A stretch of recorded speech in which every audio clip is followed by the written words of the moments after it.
भी। एक शहर के पास है और साफ दिखता है, जबकि दूसरा लगभग गायब है। नेपल्स के पश्चिम में द काम्पी फ्लेग्राई कोई पहाड़ी नहीं है, ये एक काल्डेरा है, कढ़ाई जैसा ज्वालामुखी का गड्ढा जो 150 वर्ग किलोमीटर से ज्यादा में फैला है। यूं लग सकता है कि इससे कोई खतरा नहीं है, लेकिन जमीन के नीचे लावा बुदबुदा रहा है। ये चुनौतीपूर्ण सवाल है। मैं आशा करता हूं कि अपनी जिंदगी में इसे फटता ना देखूं। पोसु ओली शहर का 80% से ज्यादा हिस्सा काम्पी फ्लेग्राई के ऊपर बसा है।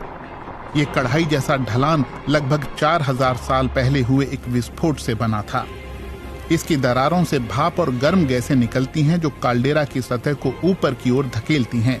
इससे भूकंप आते हैं और यहाँ जमीन ऊपर उठ गई है, पिछले 70 वर्षों में करीब 4 मीटर। तो ज्वालामुखी के अंदर क्या चल रहा है?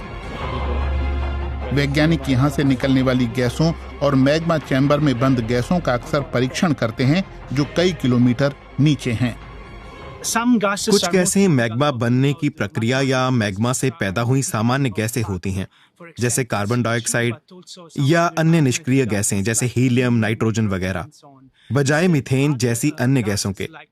मीथेन हाइड्रोथर्मल सिस्टम में ही हो रही खास प्रक्रिया को दिखाती है जो इस ढलान वाले हिस्से में हो रही है। जियोकेमिकल डेटा पुष्टि करता है कि लंबे समय से निष्क्रिय पड़ा ये ज्वालामुखी भड़क रहा है और इसके ऊपर धरती की परत फैल रही है और कमजोर हो रही है। आखिरी बार हुआ और अभी भी चल रहा भड़कने का ये दौर 2005 में शुरू हुआ था। इसमें CO2 का उत्सर्जन बढ़ते हुए देखा गया, जो रोजाना 4000 से 5000 टन तक पहुंच गया। इस मात्रा के साथ ही काम्पी फ्लेग्राई पृथ्वी पर CO2 के 8 सबसे बड़े ज्वालामुखी उत्सर्जकों में से एक बन चुका है। यही वजह है कि ज्यादातर वैज्ञानिक इस ज्वालामुखी की बात कर रहे हैं, क्योंकि ये भड़क रहा है और ये एक खतरनाक ज्वालामुखी है क्योंकि ये विस्फोटक है। बड़ी आबादी वाला इलाका है तो इससे एक गंभीर खतरा है। 2012 में इस इलाके में जोखिम के स्तर को पीला रखा गया था। अगर ये स्तर नारंगी और फिर लाल होता है तो 72 घंटों के अंदर करीब 5 लाख लोगों को यहाँ से निकालना पड़ेगा। आखिरी बार ये ज्वालामुखी 1538 में फटा था, जो इसके फटने का एकमात्र ऐतिहासिक प्रमाण भी है। 40,000 साल पहले हुए एक भयानक विस्फोट ने इस इलाके को हिला दिया था। इसी विस्फोट से सुपर वोल्केनो शब्द निकला। इसकी ज्वालामुखी राख के अवशेष अब भी पूर्वी यूरोप में मिलते हैं। गणना की गई है कि असल में ज्वालामुखी राख से बनी ऐसी चट्टानें 7000 वर्ग किलोमीटर इलाके में फैली हैं। इसलिए कंपानिया का लगभग सारा ही इलाका इस विस्फोट से तबाह हो गया था। तो ये बहुत ही प्रभावी विस्फोट था जिसकी हम कल्पना भी नहीं कर सकते। इंटरनेट पर ऐसे बहुत से वीडियो सामने आ रहे हैं। लोगों की चिंता बढ़ रही है, लेकिन क्या ये चिंता जायज है?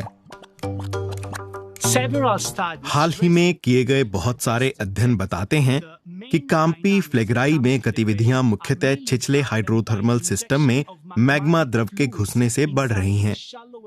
जाहिर है, फिलहाल इस छिछली और छोटी सी मैग्मा घुसपैठ को पूरी तरह से रोकना मुमकिन नहीं है, लेकिन जाहिर है इससे भविष्य में विस्फोट की संभावना बढ़ेगी।